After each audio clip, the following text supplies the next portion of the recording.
Video பார்த்துட்டு இருக்கும் எல்லாருக்கும் முதல்ல வணக்கம். இந்த வீடியோவில் நம்ம டிஸ்கஸ் பண்ண போகிறோன்னு பார்த்தீங்கன்னா, நம்ம தமிழக வெற்றி கழகத்தோட 3வது ஆண்டு தொடக்க விழாவை இன்றைக்கி நடத்தியிருந்தாங்க.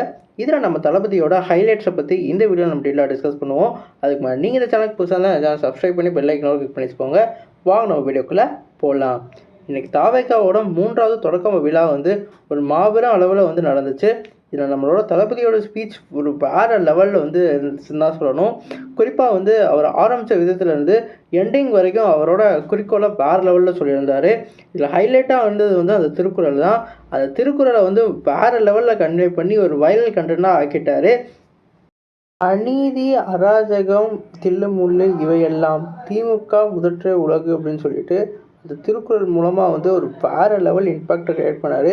அதை ஒன்ஸ் மோர்னு சொல்லிட்டு ஒரு 3 தடவை சொல்ல வச்சாங்க. அது மட்டும் இல்லாமல் நம்ம தளபதியை வா வெளியே வான்னு சொல்லிட்டு இருக்க அந்த இதுக்கும் ஒரு ரீசன் மாதிரி அவர் சொன்னார். நீ வெளியே வான்னு சொல்கிறது ஒவ்வொரு வீட்லேயும் உள்ள விஜயான அவங்களோட தொண்டர்களை ரெப்ரசன்ட் பண்ணி அவங்கள கூப்பிட்ற மாதிரி இருக்குது. அவங்க அந்த எலெக்ஷன் டேக்கு ஓட்டு குத்தி அவங்களோட இம்பேக்ட் க்ரியேட் பண்ணுவாங்கன்னு சொல்லிட்டு அதையும் அவரோட ஓட்டாக மாற்றிக்கிட்டாரு. இது மட்டும் இல்லாமல் அவங்களுக்கு என்னென்ன விமர்சனங்கள்லாம் வச்சாங்களோ அதெல்லாம் பதிலடி தர மாதிரி அவர் சொல்லிக்கிட்டு இருந்தார்.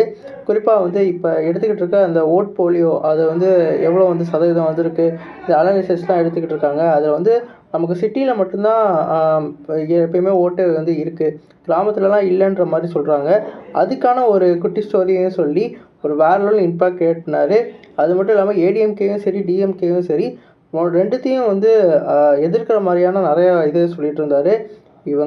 நாங்கள் தான் மக்களோட சக்தி, நாங்கள் தான் ஆட்சிக்கு வருவோம்னு சொல்லிட்டு ரொம்பவே ஒரு கான்ஃபிடென்ட்டான ஒரு டோனில் ரொம்பவே ரிலாக்ஸான ஒரு மோடில் ஒரு வேறு லெவல் இதை தக்கா கொடுத்துக்கிட்டு இருந்தார்.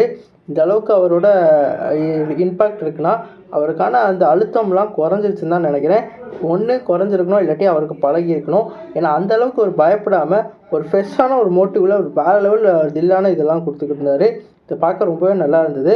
இது மட்டும் இல்லாமல் ஜனநாயகன் படத்தை பற்றி அவர் பேசுவாரான்னு சொல்லி வெயிட் பண்ணிக்கிட்டு இருந்தோம். ஆனால் அந்த சினிமாவை பற்றி அவர் பேசாமல் அப்படியே விட்டுட்டார்.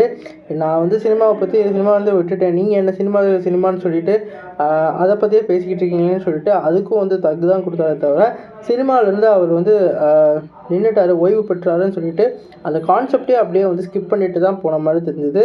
என்னதான் அவருக்கு ஃபேன் பேஸ் அதிகமாக இருந்தாலும் அது தொண்டர்களாக மாறுவாங்களா இல்லையான்னு சொல்லிட்டு நிறைய கேள்வி இருந்தது.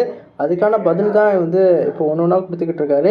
கண்டிப்பாக இந்த 2026 அவர் ஒரு இம்பேக்டை க்ரியேட் பண்ணுற அளவுக்கு ஒரு வேறு லெவலில் ஓட் போலியோவையும் அதே மாதிரி அவரோட சதவீதமும் கண்டிப்பாக இருக்கும். அது இப்போ பார்க்கையிலே தெரியுது. இன்னும் இந்த கூட்டணியில் யார் சேர போகிறாங்க, இவங்களோட கூட்டணி எப்படி வலுப்பெற போகுது, தேமுதிக இவங்க கூட வருமா இல்லையான்னு சொல்லி நம்ம வெயிட் பண்ணி பார்ப்போம். நீங்கள் சொல்லுங்கள் ஃப்ரெண்ட்ஸ், இன்றைக்கி தளபதியோட அந்த ஸ்பீச் எப்படி இருந்தது? அவரோட ஸ்பீச்சில் உங்களுக்கு எந்த இது பிடிச்சிருந்துச்சு கமெண்ட் பாக்ஸில் கமெண்ட் பண்ணுங்கள். இந்த சேனலுக்கு புதுசாக தான் சப்ஸ்கிரைப் பண்ணுங்கள். இந்த வீடியோ உங்கள் ஃப்ரெண்ட்ஸுக்கு ஷேர் பண்ணி சப்ஸ்கிரைப் பண்ண சொல்லுங்கள். நன்றி.